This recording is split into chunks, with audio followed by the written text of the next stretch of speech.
your detriment or your determination. Y'all ain't listening to me. Your difficulties, whatever life throws at you, how you handle that, how you react to that, how you respond to that is going to reveal your detriment or your determination. Here it is. It's simple. You went to high school. You was an honor roll student. You passed with flying colors. You made all A's, and lo and behold, they told you they're going to give you a full scholarship, and you were going to college, and you got to college only to discover that the teachers are different, that the professors are different, that the homework assignments are different, and nobody's holding your hand, and nobody's checking up on you, and nobody's taking roll. Listen, now it becomes a little more difficult. Well, your difficulties will determine either whether you are detrimental and lose, or whether you are determined and you will succeed. So listen, David is a man whose whole life has been filled, plagued, pain with difficulties. And so David has a personal relationship with God, and David knows how to talk to God, not just when the sun is shining, but he knows how to talk with God even in the storm and in the rain. And so we pick up on this text tonight, Psalm number 4 and verse 1. Hear me when I call, O God of my righteousness. Thou hast enlarged me when I was in distress. Have mercy upon me and hear my prayer. Well, the first thing I might want you to understand tonight is that he will hear when I call.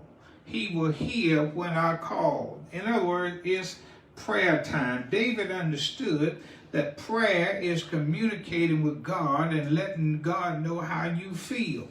But prayer is also listening to God to let God know how you're going to fare. You missed it already. I say prayer is a communication that man utters to God and let God know how we feel. But prayer is also listening back to God, and he lets man know how you're going to fare. Here's what David said. He said, listen, listen, I'm praying to you, but I already know so much about you that I know that I was in a jam before, and he granted me relief. Is there anybody here other than Carlos Wilson? You've been in a jam before. You've been between a rock and a hard place before. And that's literally what he says in the text. He says, thou hast enlarged me when I was in distress. David says, I was in a tight place, and God made some room in there so I could breathe. Oh, Lord, have mercy. He said, listen, he said, we got a God in difficult times that even when you can't really breathe, when you can't inhale or exhale, when you can't get your way out of that tight, God himself enlarged you when you was in distress. And then he said, listen, not only will he enlarge you, he says very plainly in the next thing, he says, he will have mercy and he will hear my prayer again. Now listen, what David is really saying, I was in distress before, you enlarged me, I'm in a pickle again, I need you to have mercy and hear my prayer again. I hope there are two people out there who, just like me, this ain't the first time you've been in trouble. This ain't the first time you had to call on God. This ain't the first time you had to go through something difficult and you needed God to make room for your distress. You needed God to have mercy on your mess. You need God to hear your prayer once again. I thank God we have the kind of God who will have mercy on us and will hear our prayer again. Now, I did a little research and I discovered, I believe, what was going on in David's life when he was going through this period of difficulty in his life. In this period of difficulty in his life, we believe David was facing the revolt of his son Absalom. We believe this song or this psalm was written during the time when David literally had been ran out of the palace. He'd been run out of the kingship. He's on the run from his own son. Now, I don't want to talk about that, but there got to be some parents who afraid of your own children right now. If your children have you on the run, that's a very difficult place to be in. If your children are rebelling, if your children are revolting, if your children that made you leave your own house, you're in a pickle. You need to pray. You need to ask God to help you out, hear your prayer, and deliver you from your difficult situation. Listen what he says in verse 2. He says, we must not turn his glory into shame. We must not turn his glory into shame. I asked God, I said, what are you trying to say to your people, God? He said this, if God has ordained it, he will sustain it. Here's what David was trying to say. He said, listen, you can't allow God's glory to be turned into shame if you don't trust God, if you don't believe in God in your difficult time.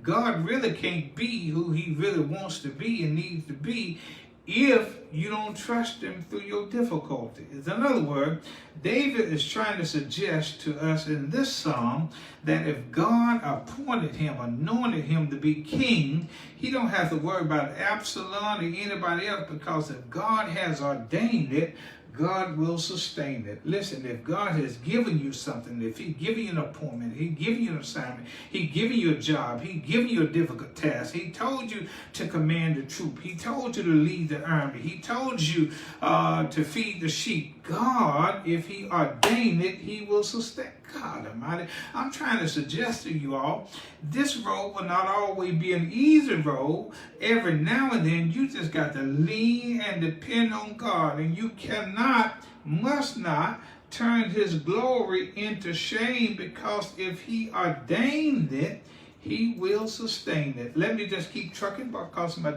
clock is ticking and I'm going to run out of time. He says in the fifth thing in this lesson, he said, we must stop seeking and serving idol gods. In other words, God made David king and somebody else made Absalom king. Y'all didn't catch that. I'm trying to suggest to you that if God has put somebody over something for a period of time and you're trying to get somebody else to, let's just go back, God sent Moses, and I think Moses had a brother. Matter of fact, his brother might have been named, was his brother named Aaron? Whatever Moses' brother was named, God told Moses to lead the people, and the people told Aaron to lead the people. And the first thing they do, they make Aaron an idol, but then they make a golden idol. Listen, you got to stop seeking and serving idol gods.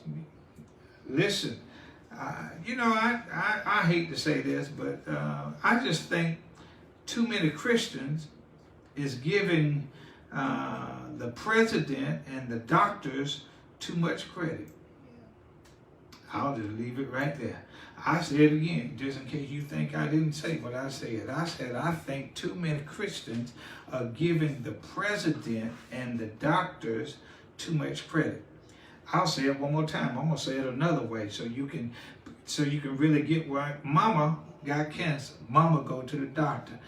Doctor tell mama, you only got 6 months to live. Everybody in the room fall out and start crying. The doctor walked out and mama looks up at all her children and says, shut up that crying. That doctor's only tell you what he know, but God has the final say so here. Listen, I'm just trying to tell you, you can't give people final authority who don't have final authority in your life. There are some people who've had this COVID and bounced back. They said all the old folk gonna die. Old folk got it and bounced back. Maybe it had something to do with their faith. Maybe it had something to do with their trust. Maybe it had something to do with something else. And yet, We are mourning tonight of a young man that we knew, young man, 28 years old, young man who was a musician, young man who was up and coming, young man with a family, young man with some children. He is no longer here. But that does not mean that God is not God. So we must stop seeking and serving idol God. Listen here, there's a reason why we must not do that, because we are set apart and we are special to God. Now, the one thing I like to tell myself every day and every night, whether I wake up in the morning or not, I'm special to God. And I didn't just become special to God. I was special to God when I was lost in sin. I was special to God when I was hard-headed and foolish. I was special to God when I was doing everything I was big and bad enough to do. But God looked down the road and said, listen, man, you are special to me and you are set apart for me. And once you get on down the road a little piece, I'm going to show you what your real reason for being here is. See, we are set apart and we are special to God. You say, well, Carlos Wilson, if we're special to God, why are some of the Christians dying? Listen, Christian dying, that young man who died at the age of 28, he's touching people's hearts right now whose heart never would have been touched, whose heart never would have been softened, whose heart never would have gotten God's attention had God not allowed him to come home. Listen, I'm almost convinced that death is just a signal to some other folk that if the good go, you going too. And so you need to get yourself together. We are set apart and we are special to God. Here's what Paul said. Paul said, listen, I want to go home and be with the Lord, but to stay here is needful for you. He said, I'm tired of this old body. I'm tired of these aches. I'm tired of these pains. I'm tired of my backache. But if God wants me to stay here, I'll stay here. But whether I live or whether I die, I am the Lord's. Oh, Lord have mercy. You need to understand that God is God all the time, not just in a good time, but he's God in difficult times as well. We are set apart and we are special to God. And because we are set apart and special to God, I just believe he will hear us when we call him. He will hear us when we call him. I wonder, is there anybody here other than Carlos Wilson who understand that God heard you when you called him? Can you be a testimony tonight that God heard you when you called him, that you found out you were special to God, that you found out that you would have some difficulties in your life, but those difficulties were just there to make you call God. And when you called God, he heard you and answered you. Now, why do you think he heard you and answered you? I believe he heard you and answered you so that you could be a living witness to somebody else who's going through difficulty. I called on God and he heard me. If you call on God, he will hear you too. Listen, I see there's an 8th thing on that. Listen, here it is. This is good for you Christians right here now. You got to listen to me really, really good. Because the 8th thing we find in the text and in the lesson is this. David says, you ought to be angry and concerned, but sin not. Now, I need to tell y'all, just need to tell the members of Ebenezer Missionary Baptist Church and tell everybody else who listen to me right now, just in case you foolish and you don't understand. Your pastor preacher can get angry. Oh, yeah. Oh, yes, he can. Your leader will get angry. Your husband will get angry. Your wife will get angry. Saved that they are, Holy Ghost filled, fire baptized. Some of y'all mad right now. Matter of fact, you sitting on this TV right now. You just as mad as you can be. And he said, listen, you can be angry. We all get angry. We all get concerned about what's happening in our life. And we all get concerned about loved one that we think died too soon. And we all get concerned about our loved one who's sick and suffering in a way that we don't think they should be sick and suffering. Get angry, be concerned. He said, but don't sin. Don't sin. Now, so there must be an art between being angry and stopping short of sinning. Must be one. So I think he's trying to teach us how to handle and defeat injustice. Here's what's happening. I know it's happening, and I'm gonna say it. And people, they say, I talk too much, but here's what's happening. I've been watching Facebook all day. There's some black folk right now. They mad as hell, and they mad for what happened in Minnesota. Just upset, just mad, just they ready to burn down stuff. They're ready to throw people in jail. They're ready to convict people of murder. They're ready to do a lot of stuff. And maybe we have a right to be angry. Maybe we have a right to be concerned. Maybe we need to ask God, why is this continuously happening to the African American people over and over and over again? He said, listen, you can be angry, you can be concerned, but you got to be careful how you deal with that situation. So then David seeks to tell us how to handle and defeat injustice. Whatever your injustice is. Maybe somebody rolled their eyes at you on Sunday. Maybe somebody lied on you. Maybe somebody don't like you. Maybe for whatever reason, you just upset. You just mad. You just feel like somebody done did you wrong and you want to do something about it. Well, let's see what we should be doing then. David says, now is a good time to get in your bed and meditate. It's right there in verse 4. I didn't make this stuff up. He said, before you go popping off, before you go doing stuff, before you go taking action, before you go running off at the mouth, he says it's a good time to get in bed and meditate. Get in bed and think. Get somewhere, get quiet and think. Listen, I can promise you as a pastor preacher, there are some times when I just wanted to go off. I just wanted to go off. I just wanted to swing out. I just wanted to punch something. No, I didn't want to punch something. I wanted to punch some people. And listen, there are times when you just got to say, hey, hold your peace. Don't do it. Don't say it. Get somewhere. Get quiet. Meditate. Because if God is in control, it's going to be okay. So he says, now is a good time. You angry? Yeah, you angry. You angry. You mad. You upset. You ready to lash out. He said, before you do it, get in bed and meditate. Here's what's going to happen.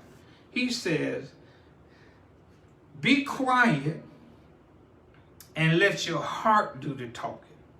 Be quiet and let your heart do the talking. Now, maybe this is one of those places where we remember where some people told us to think twice before you speak once. Think twice before you speak once. A lot of distance, I'm talking about a lot of social distance, didn't happen because of no corona. A lot of social distance has happened because a lot of people spoke before they listened to the heart. A lot of people lashed out. A lot of people said stuff. A lot of people went off. And they refused to get somewhere and be quiet and let their heart do the talking. You know, there are times when I wished I had not said a lot of things that I've said. And listen, I do it quite often because here's what happens. Whenever you are a public preacher, whenever you are a public speaker, you learn to say stuff. You offend people. You say stuff. People misinterpret. You say stuff. People take it the wrong way. And sometimes you just got to be quiet and let your heart do the talking. You just got to be quiet. Let your heart do the talking, and you'll discover that even in the midst of your difficult situation, God has it under control. Boy, I'm trying to help somebody, and if I'm not helping you, I'm helping myself tonight. Here it is. Here it is. Not only does he say get somewhere and get in your bed and be quiet and meditate, and then he says be quiet, let your heart do the talking. Here's what it says. Watch this. Oh, you good Christian gonna lose me here. He says, offer good and righteous sacrifices and trust God. Here's what we do when we get mad. First thing we do, now I'll just ask you and you can tell me, what's the first thing a husband do when they get mad? Better yet, what's the first thing a divorced husband do when he get mad with his ex-wife? What's the first thing a Christian do when they get upset? What's the first thing a church person would do to let somebody know that they upset, that they feel ignored, that somebody has done them wrong. You know what y'all do. You stop offering anything. No words, no services, no ministry, no money.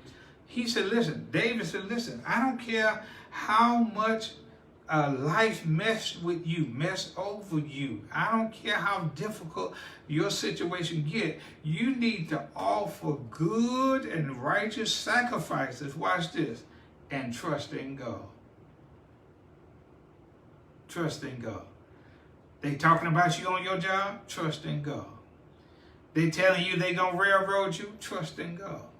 They telling you that you won't be here next week? Trust in God. Listen, offer good and righteous sacrifices and trust in God.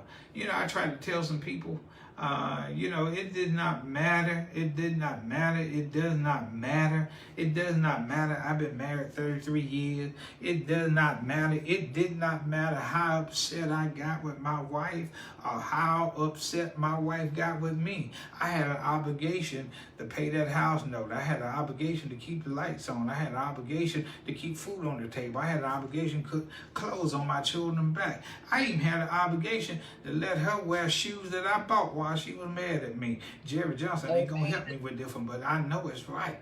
Listen, you can't quit doing what is good and what is right simply because you find yourself in the midst of some difficulties. It just can't happen. And you're going to come out the way you and God want you to come out. So let me just truck on down the road and see if I can help some more people. Here's what he says. Here's what it says. Now, David, he ain't talking about himself now. He's talking about the people who are with him. He's talking about the people who hanging out with him, people who sticking with him, people who are sticking with his leadership and thing. They out of the palace, man. They gone. They run. They on the run. And here's what he says. He said, many are concerned about creature comforts and luxury. Many, that's right there in verse 6. He said, many are concerned about creature comforts and luxury. Do you know what the big push is right now in America, in Mississippi, all over the world, and all over the United States? We need to get back to our creature comforts and luxury. Man, we want to hit the beach. Man, we want to go to the mall. Man, we want to go back to sports. Man, we want to do this. He said, many are concerned about creature comforts and luxury. Listen, I may be one of them. I may be a person who's incognito tonight, who just don't want to give up too many of my creature comforts. But David said, listen, sometimes you can't allow your usual and your normal to allow you to be obsessed with how things used to be. That many are concerned. Matter of fact, they asking, who gonna do us some good? What good is going to church now? What good is calling on God now? What good is this institution to us now? See, many are concerned about creature comforts. I'm just gonna say this. I'm just gonna say it.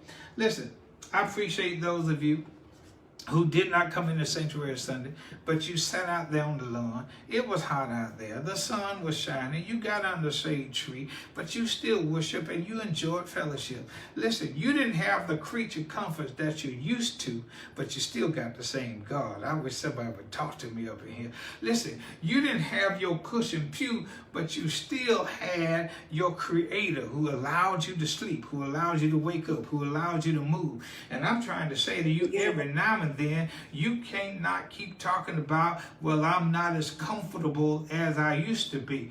You can't be concerned about that, and there's a reason why. He tells us right there in the text. He says, not only must we not get overly concerned about creature comforts and luxury. He said we got to refocus in the fact that we have a God of more than enough. We have a God of more than enough. Whatever you need right now, God still has more than enough.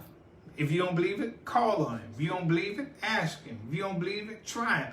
He still has more than enough. Now, if the truth be told, some of y'all got more money in your pocket after COVID than you had before COVID. All right.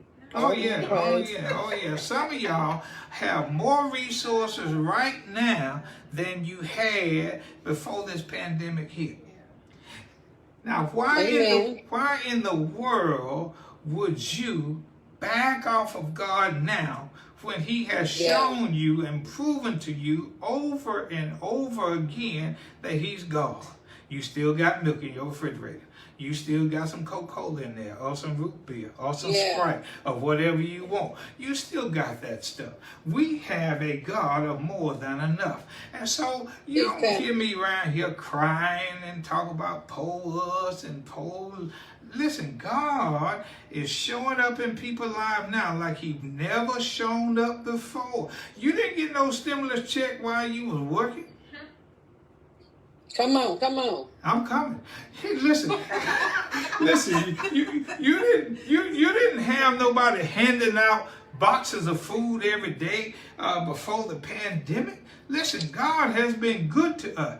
And I dare you to keep running around here calling yourself saved, sanctified, and filled with the Holy Ghost, and you don't recognize that God is still keeping you. God is still sustaining you. God is still, watch it. The thing we find in verse 7, He says, God has more gladness for our hearts than all of the material things can offer. Now I'm going to confess. I'm going to confess, and then you all can confess after I confess. But I'm going to confess. I'm going to go ahead and confess. Since the pandemic, I literally had the ability to slow down long enough to start looking at all the stuff I already had.